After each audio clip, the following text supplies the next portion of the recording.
Shalom, selamat pagi saudara yang diberkati oleh Tuhan. Kembali lagi dengan sapaan firman Tuhan pada pagi hari ini. Sebelum kita merenungkan sabda firman Tuhan, mari kita berdoa. Tuhan Allah Bapa kami yang bertata dalam kerajaan surga yang mulia, sungguh kesukaan besar bagi setiap kami Tuhan, jikalau pada pagi hari ini kami boleh bangun dengan keadaan tubuh yang sehat tanpa kurang suatu apapun. Kami percaya bahwa ini semua kami rasakan berkat kasih dan anugerah yang sungguh luar biasa Tuhan curahkan dalam kehidupan kami. Sebentar Tuhan, kami akan merenungkan sabda firman-Mu yang menjadi jangkar dalam kehidupan kami di sepanjang hari ini. Kiranya Tuhan mengurapi setiap kami dengan Roh Kudus, agar kami boleh mengerti dan memahami akan firman yang hendak kami dengarkan bersama-sama. Di dalam nama Tuhan Yesus, kami siap untuk mendengarkan firman-Mu. Haleluya. Amin.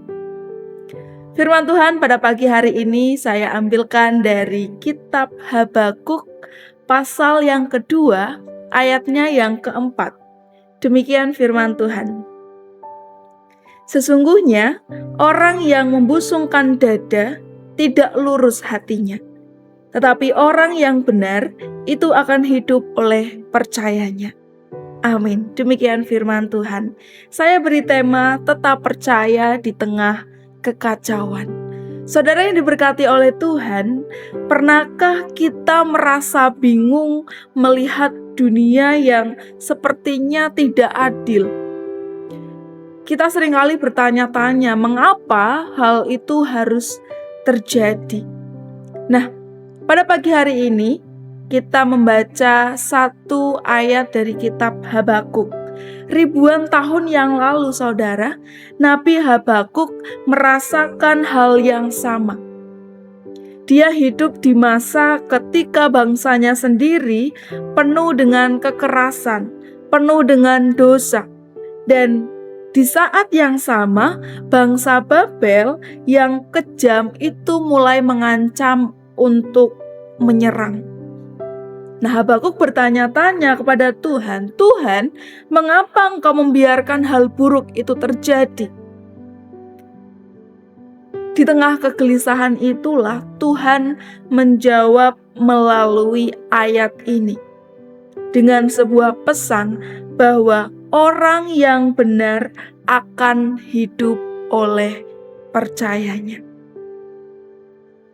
Hidup oleh percaya atau hidup oleh karena iman itu bukan berarti kita menutup mata terhadap kenyataan yang ada. Habakuk tahu betul bahwa tantangan di depannya itu sangatlah nyata dan sungguh sangat menakutkan. Akan tetapi iman adalah pilihan yang tepat untuk memandang jauh melampaui masalah yang ada. Iman adalah sauh atau jangkar yang menjaga kita tetap tenang pada saat badai kehidupan datang menerpa. Tuhan ingin kita memahami bahwa ketenangan sejatinya itu tidak bergantung pada situasi di sekitar kita.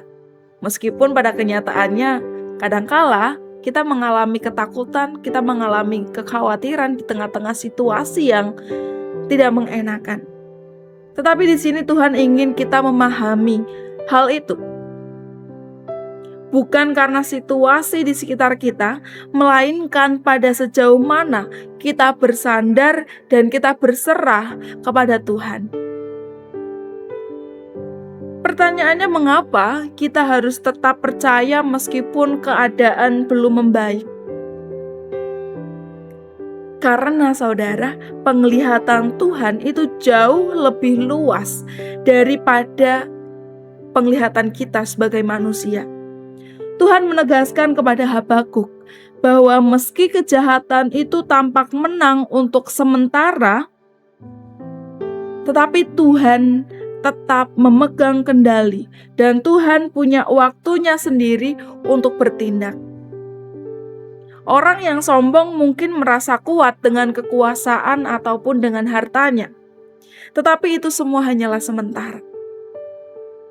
Dan sebaliknya, orang yang benar itu akan menemukan kekuatan yang tidak terbatas karena mereka bergantung pada janji Tuhan yang tidak pernah berubah. Jadi mari hari ini kita jalani dengan penuh ketenangan.